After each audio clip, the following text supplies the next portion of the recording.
अस्सलाम वालेकुम दोस्तों, जैसे कि आप सब जानते हैं कि हज के अयाम चल रहे हैं। ज़िलहज का महीना है। कुफ़ार के ज़माने में भी इन महीनों का, इन दिनों का बहुत एहतराम किया जाता था। इन्हें हुर्मत वाले महीने और दिन माने जाते थे और ये हज के अयाम इंतहाई अफजल हैं। इन दिनों में मांगी गई हर तरह की दुआ अल्लाह ताला की बारगाह में मकबूल होती है।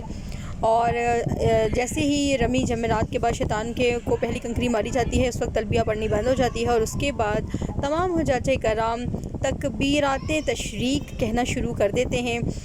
जैसे कि आप सब ने देखा, मिना से हुज्जाज कराम कल मैदानी अरफ़ात पहुँचे, जहाँ पर वकूफ़ अरफ़ा किया, यानी उन्होंने मस्जिद नमरा में खुतबा हज सुना, जो हज का लाजमी रुकन है, रुकन आज़म कहा जाता है। इसके बग़ैर हज मुकम्मल नहीं होता। उसके बाद ज़ोहर और असर की नमाज़ें मिलाकर पढ़ी गई हैं और हज्जाज कराम ने दिल की गहराइयों से अल्लाह ताला की बारगाह में अपने गुनाहों की बख्शिश की दुआएं मांगी हैं।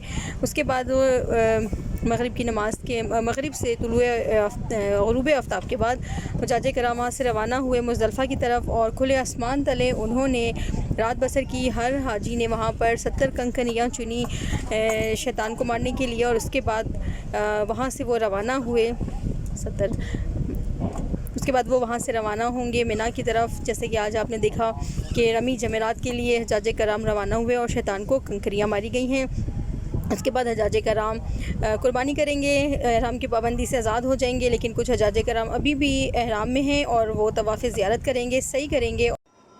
इसके बाद भी हज्जाज कराम मिना जाएंगे और बाकी के अरकान जो भी रह गए हैं वो अदा करेंगे, यानी दरमियानी शैतान और छोटे शैतान को कंकरियाँ मारेंगे। उसके बाद दोबारा से तवाफ़ विदा करेंगे और इस तरह 5 दिनों में हज मुकम्मल हो जाएगा। अल्लाह ताला से दुआ करते हैं कि अल्लाह ताला हम सबको हज की सादत या अपने घर की बाअदब हाज़िरी नसीब फ़रमाए, हज या उम्रे की सादत नसीब फ़रमाए। जो भी हमारे नसीब में अल्लाह ताला ने लिखा हो वो इंशाअल्लाह ताला पूरा हो जाए और तमाम हज्जाज कराम का हज कबूल फ़रमाए। ये दिन बहुत अफजल हैं।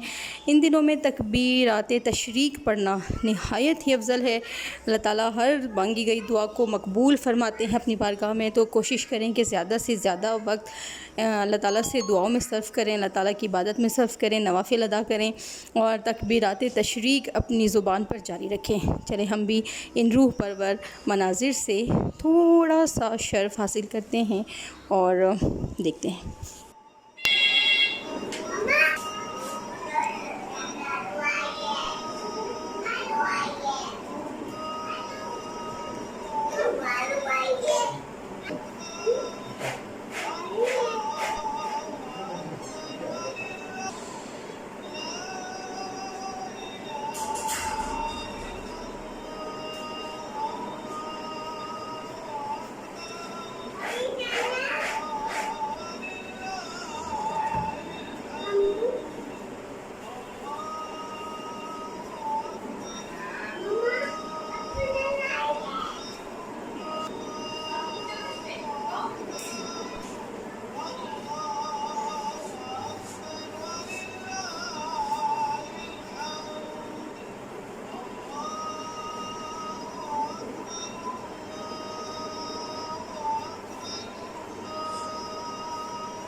सब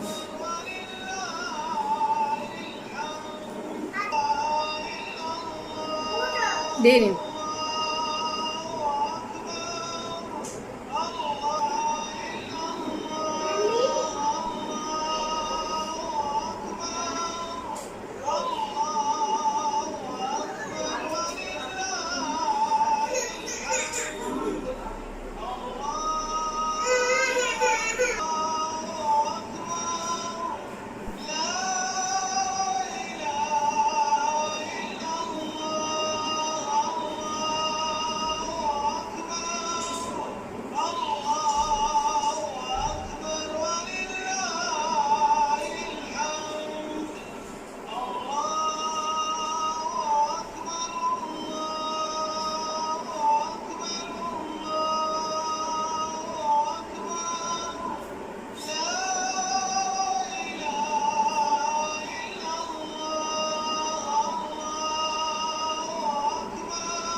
نتكلم عن ابرز الاجراءات والخطوه الاولى في اتخاذها المركز عند استلام البلاغات.